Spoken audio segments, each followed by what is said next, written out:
tardes y bienvenidos a un nuevo Viernes Cultural de la Falange. Como siempre, os voy a contar lo que va a pasar en días venideros. El lunes próximo, día 23 de diciembre, a las 17 horas, 5 de la tarde, hemos quedado en el Paseo de la Castellana, número 46, al lado de la sede de la Unión Europea. Motivo, ya sabéis cuál va a ser, ¿no? Lo de las sentencias de la arrogancia masónica y todos estos que nos están dando en la cara. Esperamos vernos todos allí, cuanto más mejor, llevaros a gente, y si no es pacífica, mejor, gente española con mala leche, que es el que nos hace falta ahora.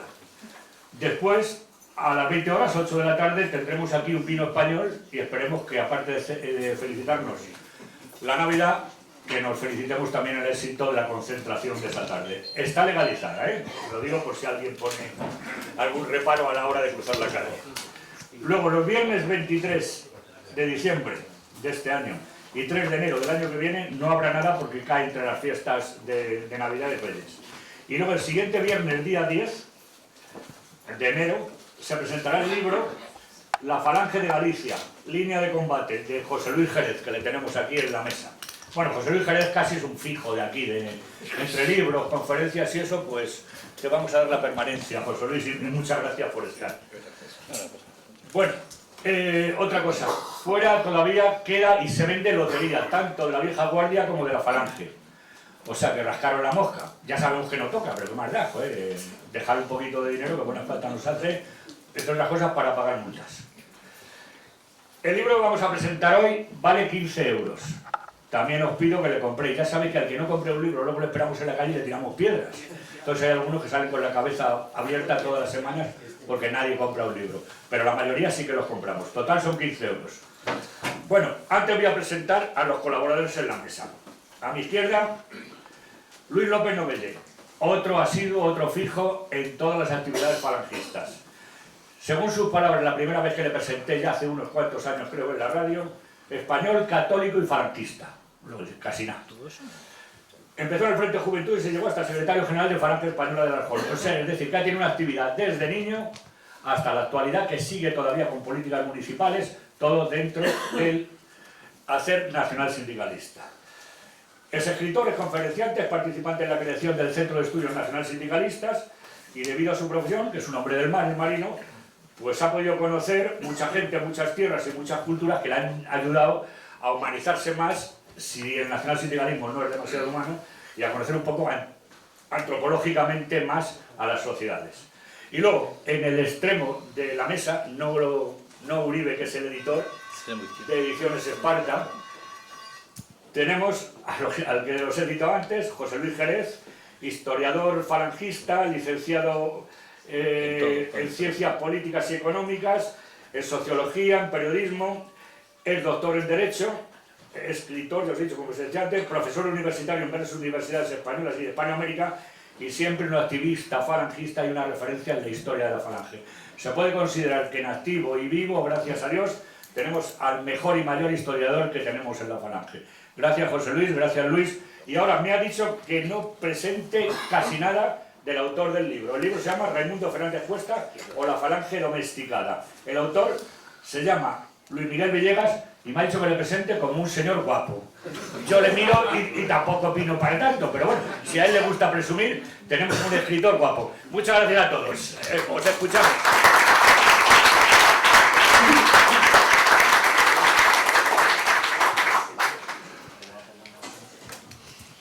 Queridos amigos y camaradas, hoy se presenta un libro de mi entrañable amigo y naturalmente también camarada, don Luis Miguel Villegas,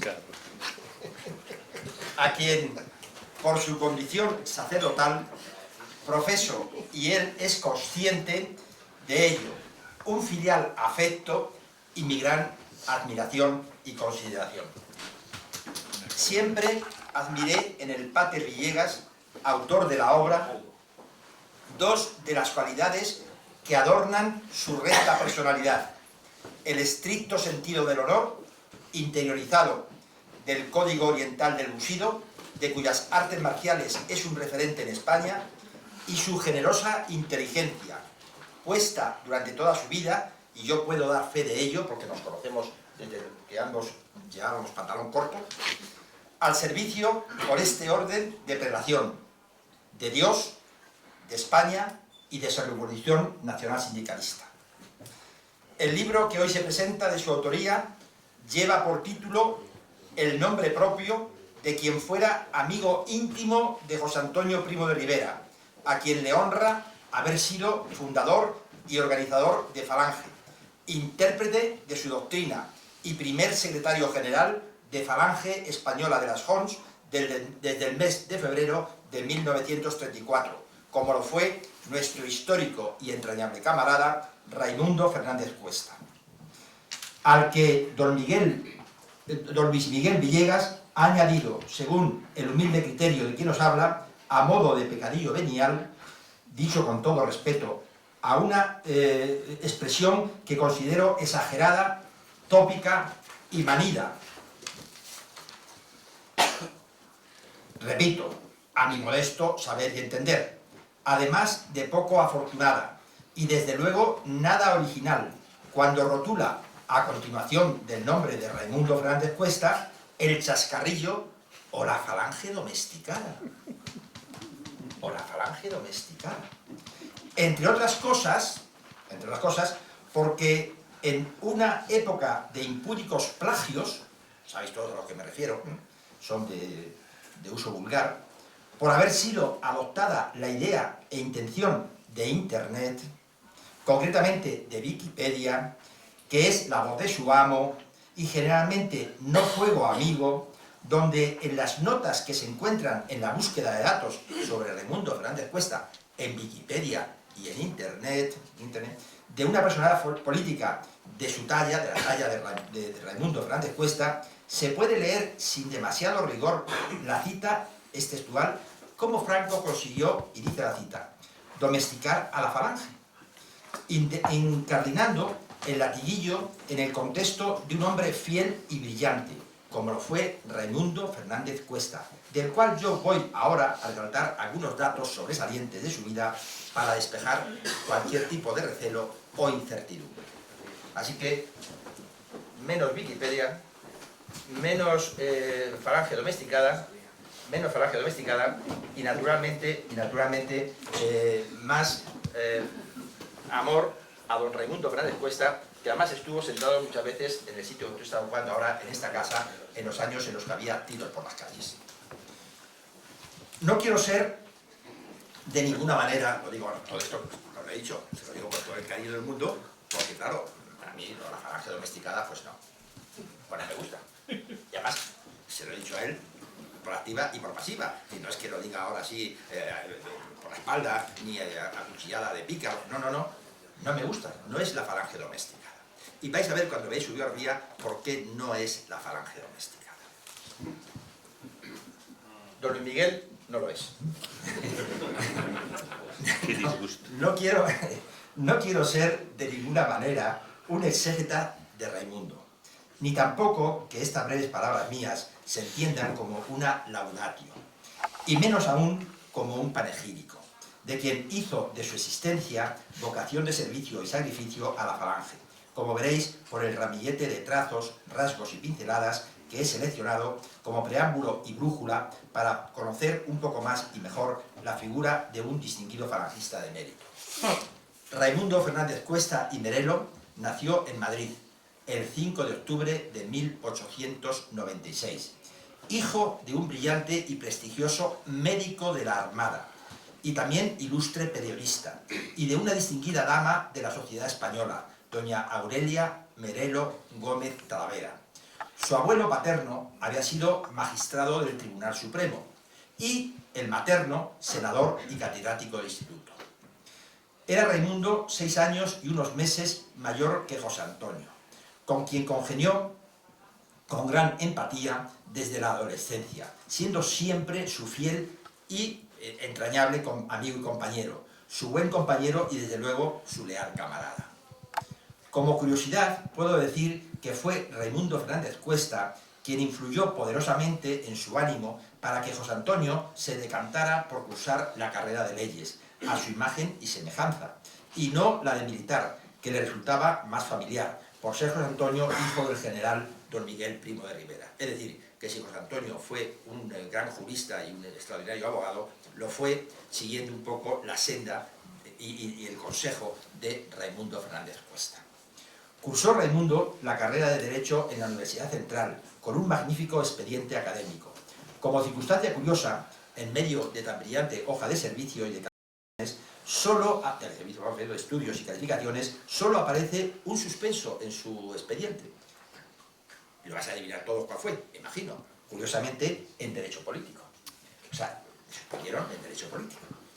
Terminada la licenciatura, aprobó 2 duras oposiciones.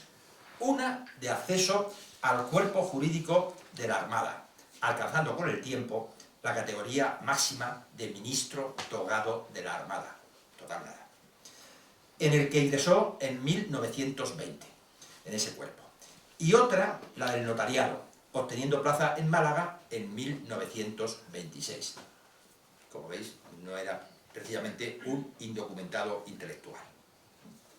Estaba Raimundo en posesión del don de la oratoria, florida y brillante, y fue siempre, además de docto jurisconsulto, un tribuno de multitudes arrebatador.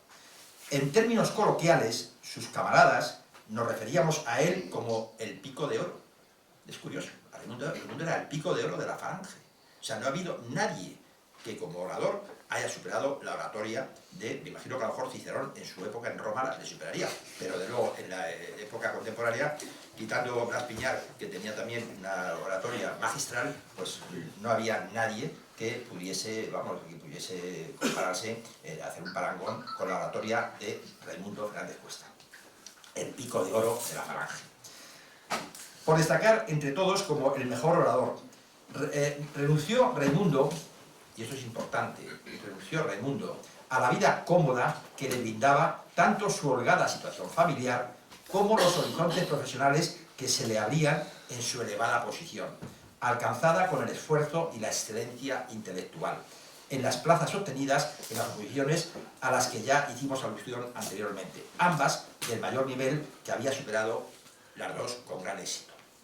El 29 de octubre de 1933, Raimundo asistió al Teatro de la Comedia de Madrid para acompañar desde el inicio en las aventuras y desventuras de la andadura política a su íntimo amigo José Antonio Primo de Rivera. Requerido por José Antonio para ocupar el cargo de secretario general de la organización y miembro de la Junta Política, tras el acuerdo de fusión con las Jons el 13 de febrero del 34, Raimundo no vaciló ni un solo instante, siendo nombrado para tan alta responsabilidad de secretario general el día de San José, el 19 de marzo de 1934. Eligió sin titubeos Raimundo la vida seca, dura y áspera que le brindaba la falange, comprometida en una lucha sin cuartel, donde el dilema y la alternativa que se ofrecía a sus militantes en aquellos años difíciles era la muerte o la cárcel, por defender alegre y poéticamente, parafraseando a José Antonio Primo de Rivera, la bandera izada nacional sindicalista y el ideario del que eran los primeros altruistas y sus abnegados heraldos. Raimundo era ya un hombre casado, pues había contraído nupcias con María del Carmen Casanueva, Navarro, perteneciente a una aristocrática familia de abolengo, heredera del título de condesa de San Rodrigo. Ejerció Raimundo, de manera ejemplar, la misión que le fue encomendada por el jefe nacional de la falange. Fue el secretario de actas de los 2 consejos nacionales, convocados por la Junta de Mando, presididos por José Antonio, en octubre del 34 y en 1935. Y asistió a los consejos del Sindicato Español Universitario, celebrados en este mismo lugar, donde hoy todos nos encontramos. Intervino en los mítines organizados por la falange, tanto en espacios cerrados como a la intemperie, asistiendo, con alta jerarquía, a los actos públicos organizados por el movimiento y ocupando un puesto de primer rango, peligro y honor en las concentraciones de la milicia, como la celebrada en el aeródromo de Cuatro Vientos el 3 de junio del 34, donde aparece junto a José Antonio en los testimonios gráficos, o en la reunión clandestina de Gredos a mediados de junio del 35, cuando José Antonio expuso a sus leales, a sus cuadros de mandos, a la junta política y a la insurrección armada de la Falange, llegado el caso. El despacho de Raimundo ocupaba al frente de la Secretaría General, en esta misma sede, en esta misma casa, en este mismo edificio, en esta misma planta. Tenía su despacho, en la Cuesta de Santo Domingo número 3. Su despacho era siempre un hervidero de dinamismo y de entusiasmo. Cuando en 1936 la Falange, sin fe y sin respeto, concurre a las elecciones del 16 de febrero, le encontramos a Fernández Cuesta en las listas como candidato por la circunscripción territorial de Madrid, acompañando en la candidatura de la capital a José Antonio, Julio Ruiz de Alda y Rafael Sánchez Mazas. Lo digo para saber cuál era el puesto que tenía Raimundo Fernández Cuesta en la Falange. Y también figuraba como candidato en solitario en la provincia de Jaén. El 14 de marzo de 1936, Raimundo era detenido en su domicilio madrileño de la calle O'Donnell número 7, con el resto de los miembros de la Junta Política de la Falange, ingresando en la cárcel Modelo junto a José Antonio Ruiz de Alda y la cúpula representativa del movimiento falangista. Permaneció encarcelado durante 4 meses, hasta el día 3 de junio de 1936, fecha en la que obtuvo la libertad provisional, situación de la que disfrutó solamente unos pocos días, porque le pusieron en libertad el 3 de junio, pero el día 12 de junio, fijaros lo que le supuso la libertad condicional. Salió el día 3 y el día 12 volvió a ser detenido y encarcelado por la canalla del Frente Popular. Desde la cárcel Modelo, por medio de emisarios de toda confianza y solvencia, continuó la relación epistolar con el jefe nacional, que había sido trasladado ya a la prisión provincial de Alicante. El glorioso alzamiento nacional del 18 de julio de 1936 le sorprende a Raimundo entre rejas y barrotes, en la celda número 140 de la cárcel Modelo madrileña.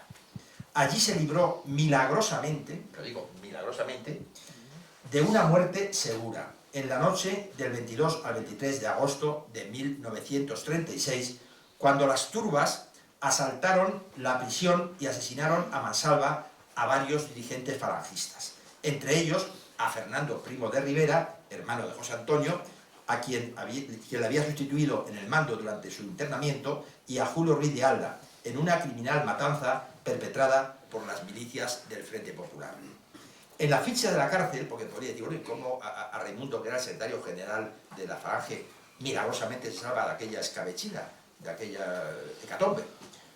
Pues por lo siguiente, porque en la ficha de la cárcel figuraba curiosamente su nombre como Raimundo Fernández Melero, que era su nombre de apellido, claro, no Fernández Cuesta. Y eso despistó, porque a una persona se llama Fernández Cuesta y la identificas, vamos, a kilómetros de distancia. Pero si llama Fernández, pues Fernández puede ser cualquiera. Y entonces él en su ficha figuraba, en la ficha de la cárcel Modelo, figuraba su nombre como Raimundo Fernández Melero.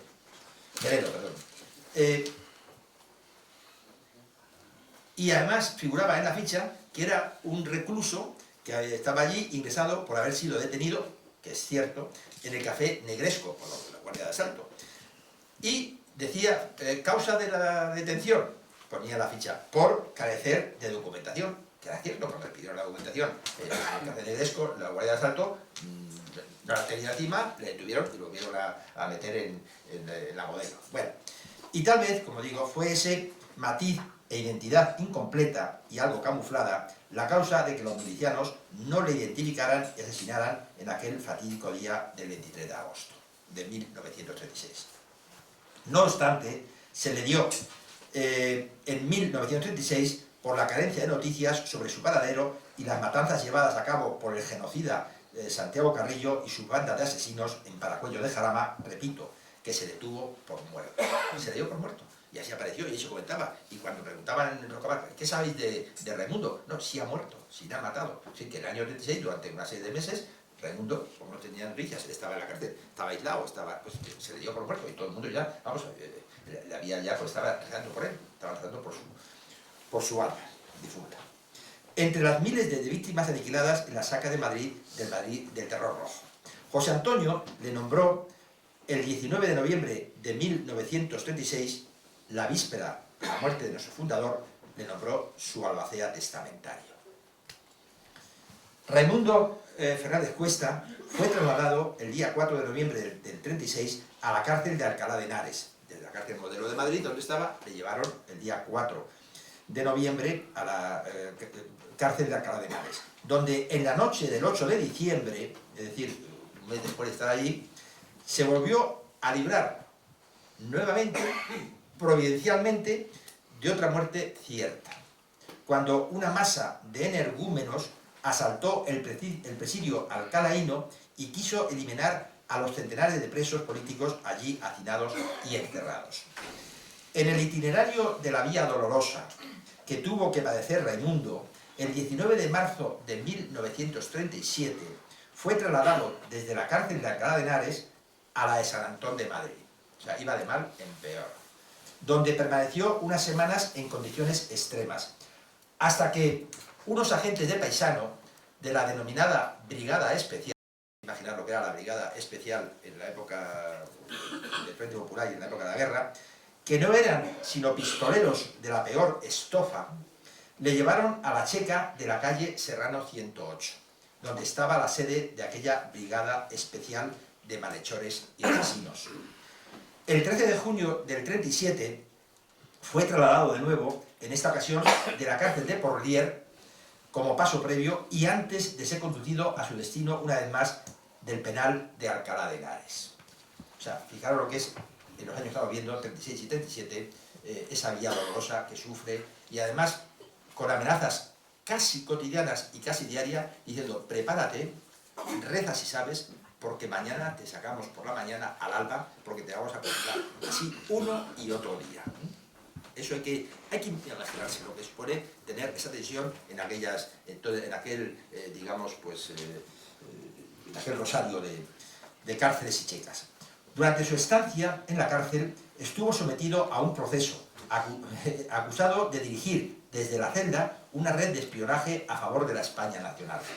En 1938 eran fusilados todos los camaradas falangistas que figuraban en aquel sumario. No quedó ni uno. Todos los que figuraban en el sumario fueron aniquilados en el año 1938, a excepción de Raimundo, que afortunadamente ya había sido canjeado el año anterior, librándose así de una muerte no segura, sino exacta. Las amenazas de muerte durante aquel largo periodo de permanencia en checas y sórdidas prisiones eran incesantes. El suplicio y martirio psicológico que tuvo que soportar de aquellos verdugos cotidianamente de su inminente ejecución fueron una terrible prueba que logró superar por su entereza y firme apego a sus valores y principios contenidos en la norma programática de la Falange. Solo quien haya padecido una experiencia semejante podrá sentir en sus carnes aquellas demoledoras e inhumanas consecuencias. En el mes de julio de 1937, tras casi año y medio de internamiento en aquellos auténticos manicomios en los que se convirtieron las mazmorras populistas, fue transportado en un camión repleto de presos trotskistas y gentuza, con destino a la cárcel de Alacuás, en Valencia, donde el cleptómano Indalecio Prieto, entonces ministro de la Guerra, urdía un plan siniestro para encauzar el destino del secretario general de la Falange, un detenido de larga duración, consistente en liberarle mediante un canje de prisioneros para que fuera, al llegar a la zona nacional, el detonante de una revuelta interior en el seno de las milicias nacionales, siguiendo la vetusta técnica del divide et impera, y aprovechando el cierto malestar en algunos sectores como efectos secundarios del decreto de unificación.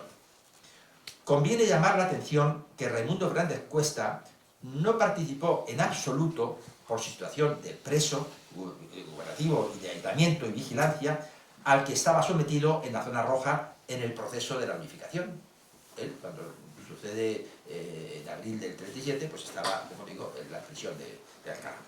De los dos principales vectores políticos e ideológicos de la guerra, en el bando nacional, Falange y Requetés, ni intervino directa o indirectamente por tal motivo en los tensos sucesos de Salamanca de abril de 1937.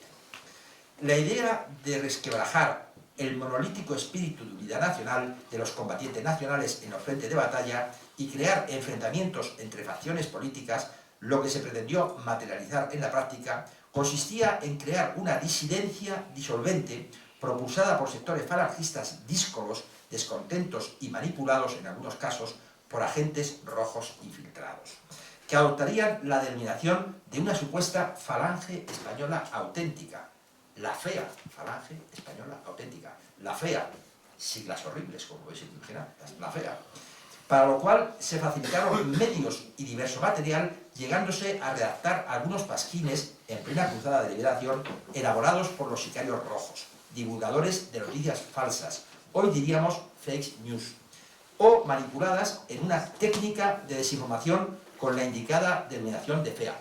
Yo tengo la colección completa, todos los pasquines, algún día los publicaré, porque eso es, vamos, todos los pasquines y las hojas volanteras que salieron de la FEA, que además las guardaba Francisco Franco en el cajón de su mesa. Las tuvo siempre en el cajón de su mesa, en un sobre, pues eran todos los que durante la guerra, digamos, que se ve cuando lo lees, eran todos auténticamente, digamos, las noticias que digan allí dan elaborarán, pues naturalmente por el agipro rojo. O sea, allí no puede haber ni un solo falangista que escribiera una sola línea, y algún día la publicaré. Y algún día la publicaré, porque tengo la colección completa. Es decir, eso creo que debe ser el único ejemplar que queda todavía pues, de aquella documentación y se conserva porque la tenía Franco. O sea, que a mí a través de vericuetos de la historia pues han llegado a mi archivo. Bien, para inculcar la semilla de la discordia y abatir la moral de los combatientes en la zona nacional. A mediados de agosto de 1937 tuvo lugar una reunión entre Raimundo Fernández Cuesta e Indalecio Prieto en el chalet que Prieto había requisado en Bétera, en la provincia de Valencia, donde se informó al cautivo Raimundo de las gestiones en trámite para un posible canje por Justino Azcárate, hermano de Pablo Azcárate, embajador del Frente Popular en Londres, que finalmente se logró. Fue liberado Raimundo Fernández Cuesta el día 2 de octubre de 1937 en Valencia, llegando al puerto de Marsella el día 4 de dicho mes. Se pretendía liberar con esa estratagema a Raimundo para que cuando se incorporase a la zona nacional intentar, ese era el plan estratégico de Prieto, a modo de cuña y atomización, crear escisiones, desmoralización, subversión y conflictos en el gobierno de Burgos, para debilitar sus líneas y de esta forma hacer imposible la victoria y el triunfo de las fuerzas nacionales. Los rojos cometieron un grave error de cálculo, pensando que Raimundo Fernández Cuesta, fundador, secretario general y alta jerarquía de la vieja guardia de la Falange, iba a ponerse al servicio de sus intereses bastardos, creando una escisión que se opusiera a los designios del caudillo, que pusieran en riesgo ni más ni menos que la marcha triunfal de la contienda. Al llegar a Burgos, Raimundo se puso, no podía ser de otra manera, como un combatiente más al servicio de España liberada, bajo las órdenes directas del generalísimo, el gran estratega de la cruzada. Su primera intervención pública, fijaros, fue liberado el día 2 de octubre, su primera intervención pública, nada más llegar a la zona nacional, tras su liberación, tuvo lugar en Sevilla, el 29 de octubre de 1937, es decir, 22 días después de ser liberado, pues interviene como orador en un mitin extraordinario que se celebra en Sevilla en la conmemoración del 4º aniversario de la fundación de Falange Española, en un grandioso acto de afirmación patriótica, en el que intervino como orador genial, por ser en aquellos momentos la voz más autorizada, respetada y querida de la Falange, entre las jerarquías que se hallaban liberadas. Raimundo hizo en todo momento de su existencia un permanente acto de servicio en la Nueva España, que se estaba fraguando en los campos de batalla. Basta repasar someramente los puestos de alta responsabilidad donde intervino con fe, entrega y pasión como actos de servicio. En diciembre del 37 fue nombrado consejero nacional del movimiento, que cargo ocupó desde el 37 al 39. Y en enero de 1938 era designado ministro de Agricultura, que ocupó dicha cartera desde 1938 a 1939, en el primer gobierno de Franco, con sede en Burgos, capital entonces de la España nacional, El gobierno que aprobó el Fuero del Trabajo, una de las normas eminentemente falangistas del régimen. Terminada la guerra, sería nombrado embajador en Brasil, años 40 a 42, y posteriormente de Italia, del 42 al 45. Fue presidente del Consejo de Estado en el año 1945, para ser poco después nombrado ministro de Justicia, desde 1945 a 1951. Y a continuación, ministro secretario general del movimiento, del año 48 al año 1956. Fue procurador en Cortes en todas las legislaturas, desde 1943 hasta 1977. También fue vicepresidente de la Academia de Jurisprudencia y Legislación. Voy a dar un dato que a muchos les podrá parecer intrascendente o irrelevante, pero que para mí, o por lo menos a mí, me llena de orgullo y de satisfacción. En el año 1949, año de mi nacimiento, Raimundo era reconocido como hijo adoptivo de Toledo, curiosamente mi ciudad natal. En el año 1953 preside Raimundo el primer congreso de Falange Española Tradicionalista de las Jons. Conviene no olvidar que en 1969 también fue el que estuvo presidiendo la comisión parlamentaria que investigó el caso de Matesa, donde estaba involucrado el Opus Dei. En la última legislatura del régimen fue uno de los 59 procuradores en Cortes, y lo repito, fue uno de los 59 procuradores en Cortes que votó en contra de la ley para la reforma política, que era la implosión del Estado Nacional el 18 de julio al derogar los principios fundamentales del movimiento si esa ley se aprobaba. En diciembre de 1980, cuando el día 12 era asesinado el dirigente del Frente de la Juventud, Juan Ignacio González Ramírez, en la presidencia de la comitiva de su entierro, al frente del duelo, se encontraba junto a Blas Piñar López Raimundo Fernández Cuesta. En sus últimos años de vida, tuvo aún fuerzas para enarbolar las normas de la Falange y refundar una asociación política a la que se bautizó inicialmente como Frente Nacional Español, y luchó desde entonces y de nuevo por recuperar el nombre histórico de Falange Española de las Jons, cosa que consiguió y cuyo partido capitaneó hasta el año 1983. En el año 85 se publicaba el libro de sus vivencias políticas, que trae aquí, pues, en fin, como homenaje a Raimundo, el autor del libro, titulado Testimonio, Recuerdos y Reflexiones, editado por DIRSA, la sociedad que publicaba el diario El Alcázar de Madrid.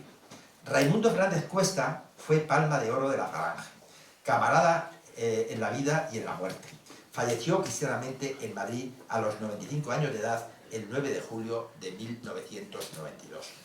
Y para cerrar mi intervención en este acto, quiero señalar una simple errata que habrá que subsanar en sucesivas ediciones del libro, que no puede pasar desapercibida y que se repite machacona y de forma reincidente en el libro, que consiste en colocar delante del nombre de nuestro magnífico camarada Raimundo Fernández Cuesta el tratamiento de don Raimundo, que por supuesto lo era, por ser un señor y un caballero de la Falange, pero que en su noble espíritu de camaradería y como todos los falangistas le trataban, estoy seguro que hubiese preferido el tuteo propio de nuestro estilo.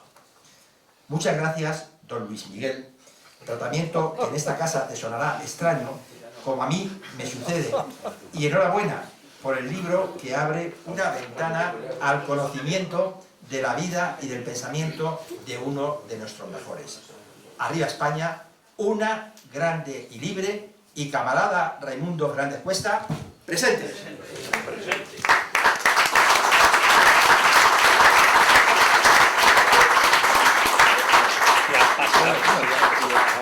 A ver, ahora después de oír a don José Luis Jerez, vamos a oír a don Luis López. Muchas gracias. Bueno, pues en primer lugar, muchas gracias por poder volver a esta casa. En primer lugar, pues a Luis Miguel Villegas, camarada, amigo, etcétera, etcétera, etcétera. que ha tenido la atención de invitarme para este acto, a José Luis Jerez, por poder compartir la mesa con él a esta casa, por supuesto, y a todos vosotros. Hay una cosa que sí quiero decir, antes que nada, que me ha sorprendido. ¿Cómo es posible que un hombre, un camarada que presume de guapo, pertenezca a la fea? Ahora me parece una total contradicción que, para empezar, no está mal. En segundo lugar, sí quisiera decir otra cuestión importante. Todos los miembros que estamos en esta mesa somos camaradas y amigos. Espero que después de lo que vaya a decir, continuemos siendo lo mismo. Eso era muy difícil. Sí, esto es importante. En tercer lugar, agradezco a José Luis Jerez la semblanza que ha hecho de Raimundo, porque en definitiva, como no nos hemos puesto de acuerdo como buenos falangistas, pues lógicamente resulta que yo lo que tenía aquí preparado pues es una gran parte de lo que he hecho, con lo cual vosotros vais a ganar la brevedad que voy a tener en esta entrevista. Bueno, dicho esto, vamos a ver. De Raimundo Fernández Cuesta, desde mi punto de vista, no es fácil hablar con rigor político para dar una respuesta cercana a su completa y compleja trayectoria pública. Prueba de ello, en mi opinión, se encuentra en su libro Testimonios, Recuerdos y Reflexiones, un título muy bien escogido por su autor y equidistante, tanto de una autobiografía como de unas memorias. La impresión que a mí me causa su libro es la misma que me causó Raimundo en todas las oportunidades, pocas, que estuve en su presencia a corta o a media distancia. Palabra distancia que puede significar proximidad o lejanía.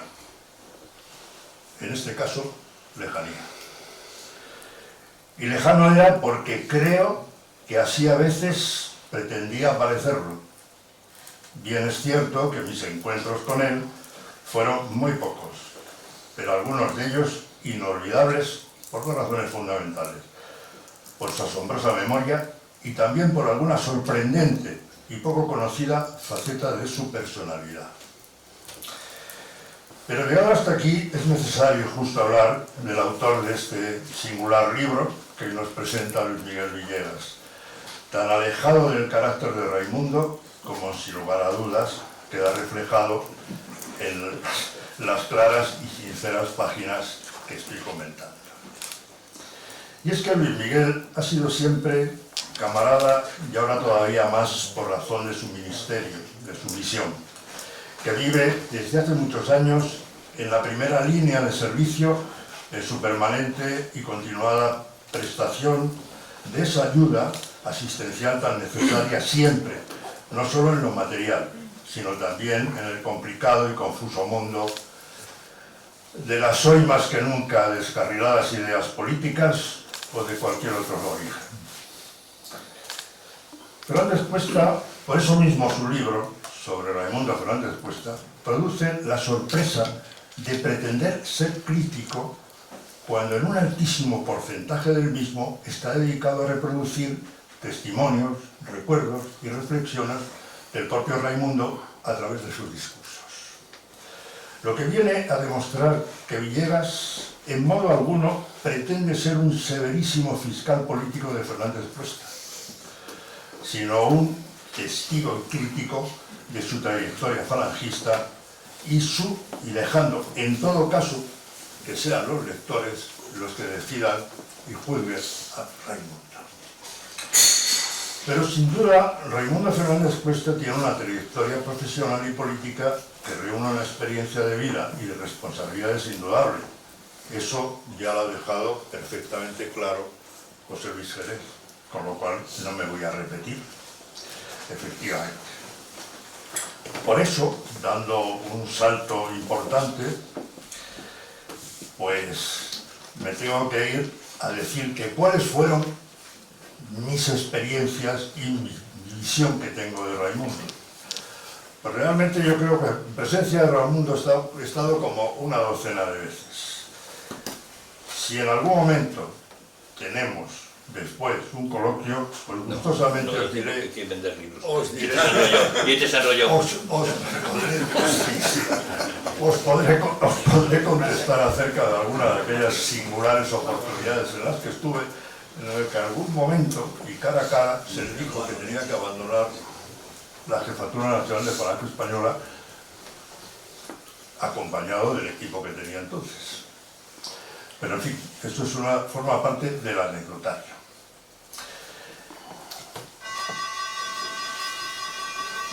Pero sin embargo sí quisiera de su libro destacar estas palabras que están prácticamente al final del mismo.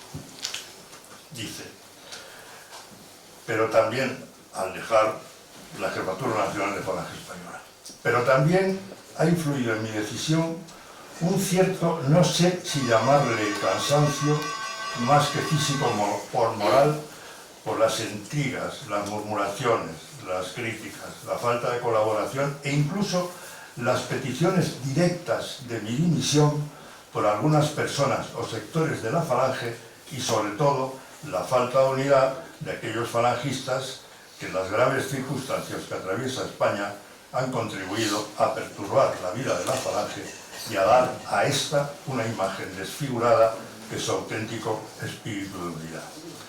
Y por mi parte, camaradas, amigos, nada más. Esto es todo.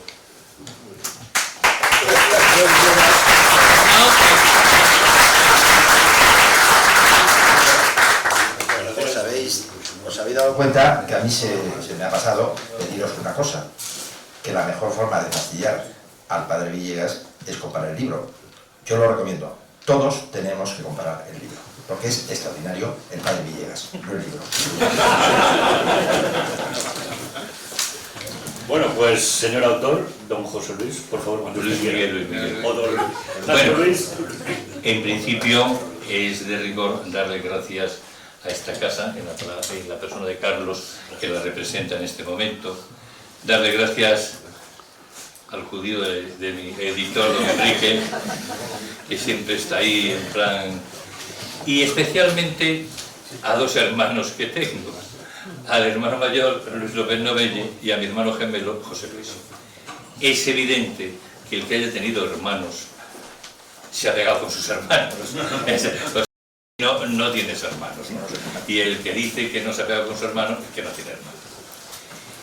Yo creo que en principio don Raimundo Fernández Cuesta nos puede servir muy bien a todos nosotros para que seamos capaces una vez en nuestra vida de pensar absolutamente distintos, absolutamente distantes y no acabar a garrotazos. Eso en nosotros habitualmente suele ser muy difícil, porque solemos tener demasiado testosterona y muy poco sentido común o sexo de cabeza, me refiero, no con X. Pues bien, en principio, la figura de Raimundo Fernández Cuesta es una figura realmente complicada, difícil. Y se me olvidaba, pero tenía que hacer un comentario ahora, y es imperdonable, al autor del prólogo del libro, el camarada Juan José de Mendoza Fernández. Yo le conocí al final de los años 70, él estaba terminando Derecho, y desde ahí pues hemos estado mucho tiempo juntos. Él solía ser mi, ¿cómo diría yo?, como aquella persona que de alguna manera se preocupaba de, en mis textos, recortarme aquello que podía terminar delante de un tribunal, como abogado, con lo cual yo siempre que escribía algo se lo daba a él y siempre hemos tenido esa comunión. Yo, este libro de don Raimundo, solo se me ocurrió escribirlo, yo no pensaba escribirlo, pero aquí, en esta casa, hace un par de años, presentamos el libro del Nacional Sindicalismo. Y después de esto nos fuimos a tomar unas cervezas ahí abajo. Y entonces, no sé cómo salió, don Raimundo Fernández Cuesta. Y entonces, pues dice, oye, yo estas cosas he juntado. Y dice, bueno, sí, ese libro. Me dio tanto la tabarra, que dije, sí, pero tú tienes que hacer el prólogo. Desgraciadamente, una enfermedad importante, pues hizo que el prólogo llegara cuando ya estaba en unas condiciones muy malas. Y de hecho algunas cosas, pues yo ver el prólogo me di cuenta de lo mal que estaba, porque si había alguien cuidadoso en el lenguaje, en la palabra exacta, era él. Y allí pues había que hacer algunas cosas que no estaban excesivamente bien. Como habéis debido entender, Juan José de Mendoza Fernández, camarada, falleció a principios del año pasado. No llegó a ver el libro fuera, aunque sí había visto el texto. Y bueno, pero ¿por qué os hablo también de Juan José de Mendoza? Porque también he de decir desde el principio que yo, como otros, ante la figura de don Raimundo Fernández Cuesta, no soy imparcial. No he sido imparcial en mi vida.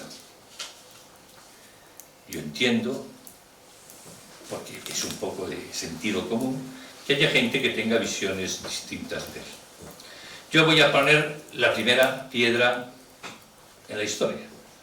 En cierta ocasión me llamaron de la Jefatura Nacional a decirme si yo me atrevía a soltar unas palabras en el cementerio de Aravaca con motivo de lo de Ramiro Ledesma Ramos.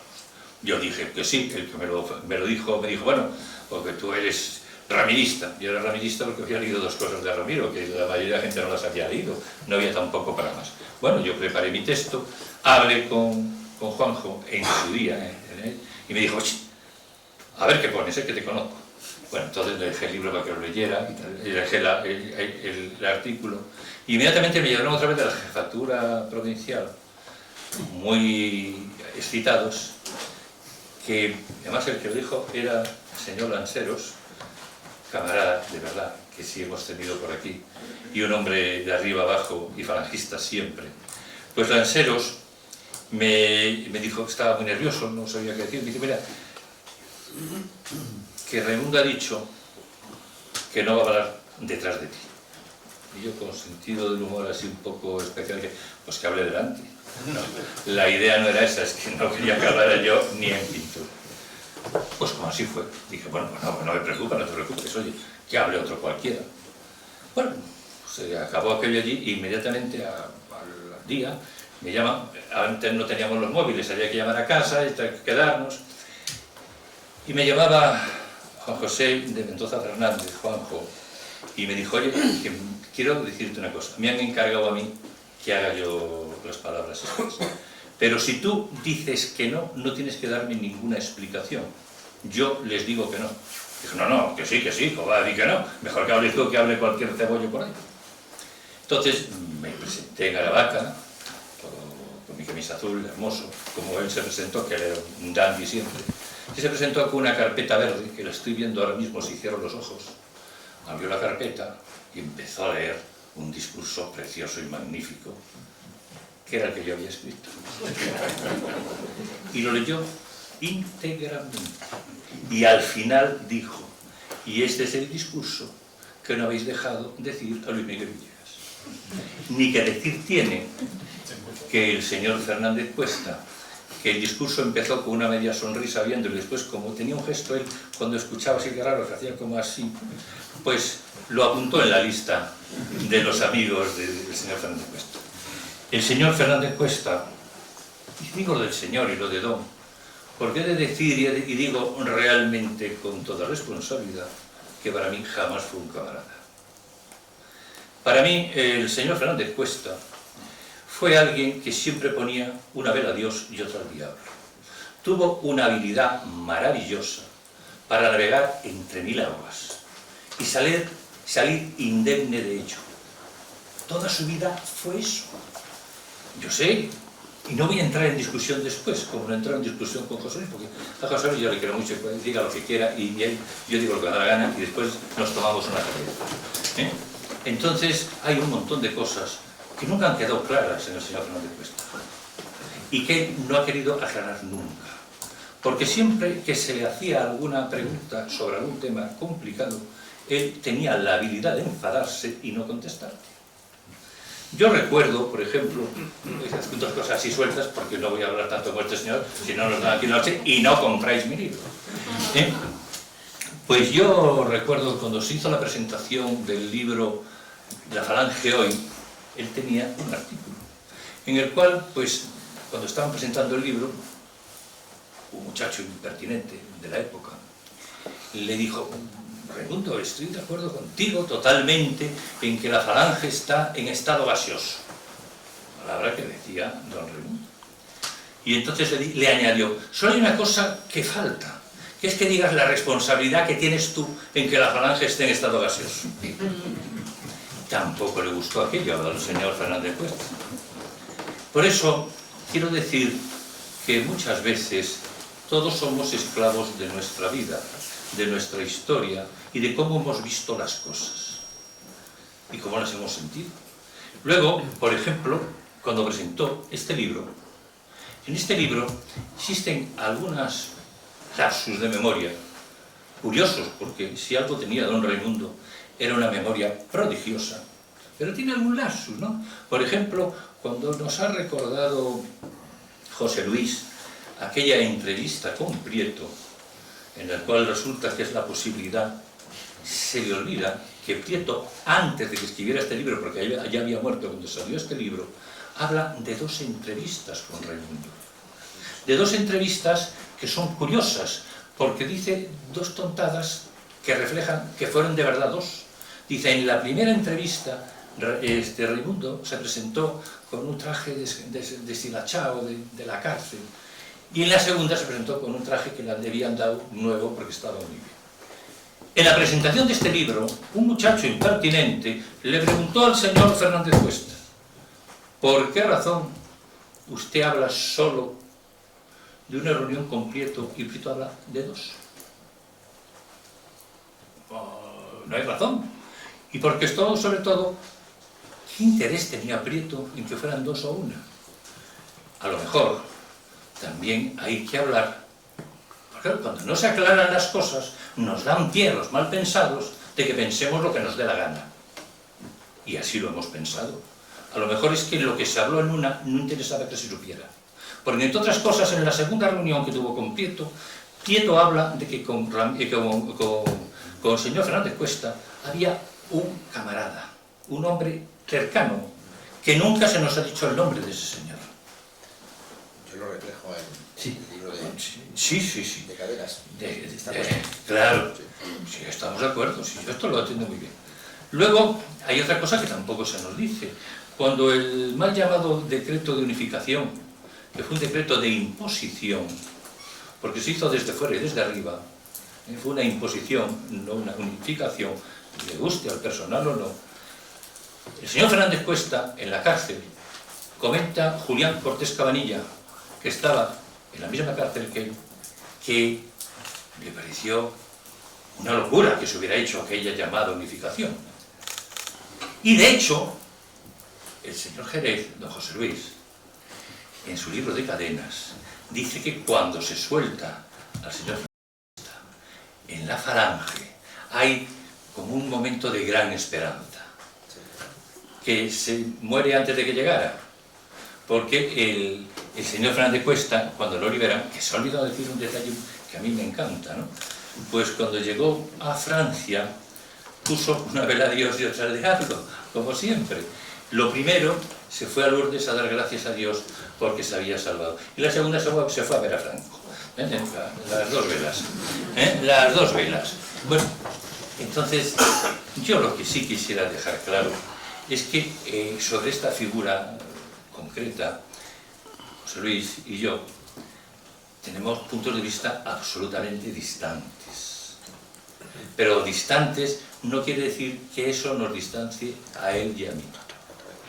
Porque yo creo que lo importante es que seamos capaces de afrontar nuestra historia y nuestras diferencias.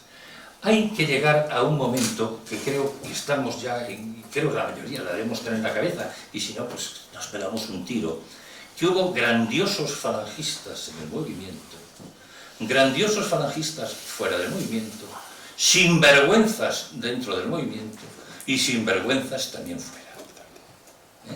Entonces, de alguna manera, es el distinto punto de vista. Es evidente que podíamos seguir más tiempo, pero hay que vender mi libro, que es lo que he venido. Y si no, después el señor ese me riñe. es el gran problema del señor Fernández Cuesta. El señor Fernández Cuesta, hay otro tema que no se ha hablado y que algunos, pues, y tengo allí al fondo a uno que fue testigo de primera línea de lo que voy a decir ahora, pues fue el Pacto de Matute. Pacto de Matute, que cada uno lo ha ido interpretando como le diera la gana. Es cierto que el señor Fernández Cuesta lo firmó. Y no lo firmó porque alguien le puso una pistola en la frente, sino porque tuvo el miedo de que la legalización le diera el nombre a la fea que dice este señor, que era una fea guapísima, a la fea que decía este señor. Y entonces firmó el Pacto de Matute, por el cual nos comprometíamos todos los grupos a dejar el nombre encima de una mesa y en un congreso ponernos de acuerdo. Yo me acuerdo de Santiago Fernández Olivares, gente conocida aquí, y yo creo que la mayoría de nosotros le teníamos un afecto especial, dijo un ejemplo allí, dijo: esto tenemos que contratar la plaza de toros de las ventas, abrir todas las puertas, entrar cada uno con nuestras banderas por una puerta distinta, cerrar la plaza de toros, matarnos y luego solo abrir la puerta grande donde nos salgamos todos cogidos del brazo. Esa idea tan bonita era de Santiago Fernández Olivares. Bien, todos sabemos que por casualidad le dieron la legalización al señor Fernández Cuesta y sus amigos. Y entonces el señor Fernández Cuesta dijo una frase que curiosamente se lo ha oído decir a algunos descendientes en la jefatura nacional, de decir: no, si la unidad está hecha aquí, el que quiera que venga. Señor mío, que usted firmó papel. Pero bueno, donde digo Diego, y total, son perillos a la mar. Total, ¿qué más da? Yo lo siento, pero sí creo que él es la imagen de la falange domesticada. Él sirvió para, de alguna manera, darle a Fet de las Hons una especie de confirmación falangista. Porque nos llevaría más tiempo, y un día, si queréis, hacemos una charla sobre esto. Cuando salieron al balcón Manuel Edilla y Franco, allí lo que se daba era que estaba la falange al lado de Franco. Pero alguien se dio cuenta y dijo: no, es que la falange no está al lado de Franco, está bajo Franco. Por eso se quitó a Edilla del medio y se buscó a alguien que tuviera el pedigrí suficiente para darle un tono azul. Es evidente que en aquel momento de la guerra el fin era ganar la guerra. Es evidente que en aquel momento la unificación era la unificación. Mi querido hermano gemelo, por lo cual me pego como él de vez en cuando, ha tenido la osadía de recordar el primer acto que hizo el señor Fernández Cuesta, nada más ponerse en libertad, que fue el acto de Sevilla, en donde ya en aquel momento él propuso una solución monárquica a España. El señor Fernández Cuesta, a lo largo de su vida, tuvo unas ciertas devaneos monárquicos que le encantaban. Me parece que son el punto 35 de la falange o algo así, porque ya me estoy volviendo mayor y se me olvidan los puntos. Entonces, lo que yo sé, ya no digo media palabra más, lo que sí digo, ¿qué pago le lees el libro? Porque si se lo cuento el libro, ya no me lo vais a leer.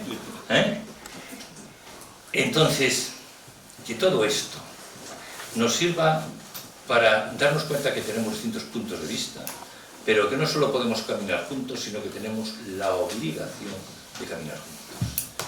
Y estas cosas, pues, no sé, la figura de Raimundo Fernández Cuesta, de Francisco Franco, pues deben ser para nosotros como, yo diría, Felipe II, donde muchos aquí dicen que Felipe II fue un gran rey, y yo estoy dispuesto a discutir y a demostrar que fue un horror de rey. Este señor se me enfada, si lo sé yo, por eso digo las cosas, para que se enfaden todos a gusto. Pero bueno, pero que eso no puede separarnos a nosotros. Porque el mayor triunfo de algunos de estos es que les pase lo que al Cid, que ganen batallas después de muerto. Muchos de estos lucharon por la separación de la falange, por enfrentarnos a los falangistas, y desde luego creo que no le podemos dar ya a ninguno de ellos la posibilidad de que siga haciéndolo. No voy a entrar en discusiones, lo advertí desde el principio, y si alguien quiere que discutamos esto seriamente, yo propongo que montemos una mesa redonda y entremos a la guerra. Pero solo estoy dispuesto si los que vienen aquí discutimos serenamente y razonadamente y vemos los puntos que nos estamos. Imposible. Entonces no se puede hacer. Si lo que vamos es apegarnos, no. Ya en sus memorias el señor Fernández Cuesta reconoce que como ministro de Agricultura fue un desastre absoluto. También es cierto porque me nombran a mí ministro de Agricultura, sabía lo mismo que yo de Agricultura. Después fue ministro de Justicia y aquí en su libro se lamenta de que los camaradas le echen en cara que haya legalizado las sociedades anónimas y el tema de monárquico, el tema de los condes, se lo echan en cara. Y es que estos camaradas, es que eran la leche, qué cosas. Y como esto, también creo, y ahora sí que ya se me enfada José Luis, pero espero que solo sea 2 minutos. Fernández Cuesta vivió toda su vida cara al sol que más calienta.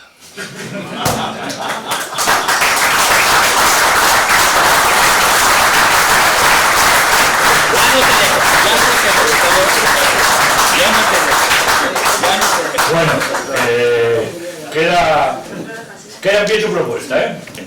Lo de la reunión para hacernos escabeche. No, pero si la gente está con la idea Sí, pero de aceptar las palabras de todos, porque es que normalmente yo sabía lo que iba a decir José Luis. Que no vas a vender, ¿eh? Yo sabía lo que iba a decir José Luis, porque a José Luis le conozco. Y le conozco, ya le he dicho, del año 70 y pocos. Y hemos hecho de todo y de un color y de otro. Por eso quería que José Luis presentara el libro. Quiero decir que el aplauso de verdad es... Iba a decir una burrada, pero ahí señora, si no me dejáis, ¿qué narices tengo de traer a José Luis a presentar? Yo no lo he presentado. Sí, pero tú no has dado leña. Tú has estado muy democrático y muy... Él ha venido con su hermano gemelo y con su hermano mayor. Tenía que estar ecléctico. Bueno, entre tanta fraternidad os recuerdo que este lunes próximo, 23 de diciembre, a las 5 de la tarde, en el Paseo de la Castellana número 46, ante la sede de la Unión Europea, por favor, ir chillones, ir con mala leche, ir cabreados, porque lo que nos están haciendo, desde lo que antes era Flandes, íbamos allí a mandar al Duque de Alba, ahora nos están mandando a nosotros a hacer puñetas. Os esperamos ver a todos allí. Y luego, por la tarde, un vino español, esperemos que sea tan español como el acto, a partir de las 8. Os recuerdo también que ya no va a haber viernes culturales hasta el día 10 de enero del 2020, en que José Luis Jerez presentará el libro aquí, La Falange de Galicia, la línea de combate. También os recuerdo que fuera tenemos lotería tanto de la vieja guardia como de Falange, y que os animo a que compréis todos 2 libros, a comprar 2 libros. Muchas gracias y nos vemos. ¡Arriba España!